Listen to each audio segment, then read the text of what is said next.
నెల్లూరు జిల్లా కలువాయి చెరువు నుండి దక్షిణ కాలువ ద్వారా 50,000 ఎకరాలకు 300 క్యూసెక్కుల నీటిని రబీ పంట సాగుకు సోమశిల ప్రాజెక్ట్ చైర్మన్ కేశవ చౌదరి నీటిని విడుదల చేశారు. ఈ సందర్భంగా వారు మాట్లాడుతూ కూటమి ప్రభుత్వం రైతుల ప్రభుత్వం అని మరోసారి రుజువు చేసిందన్నారు. మన ముఖ్యమంత్రి నారా చంద్రబాబు నాయుడు, మంత్రి ఆనం రామనారాయణ రెడ్డి, ఎమ్మెల్యే కురుగుండ్ల రామకృష్ణ సహకారంతో రైతులకు అవసరమైన ప్రతి కార్యక్రమాన్ని చేస్తూ ముందుకు సాగటం ఎంతో సంతోషంగా ఉందని తెలిపారు.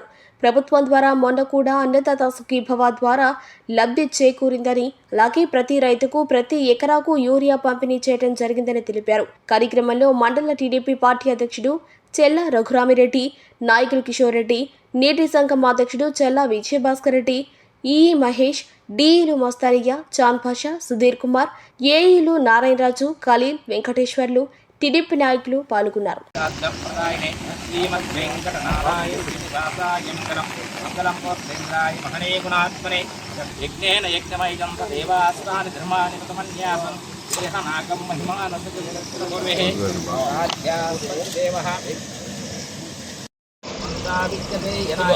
ప్రజాపతి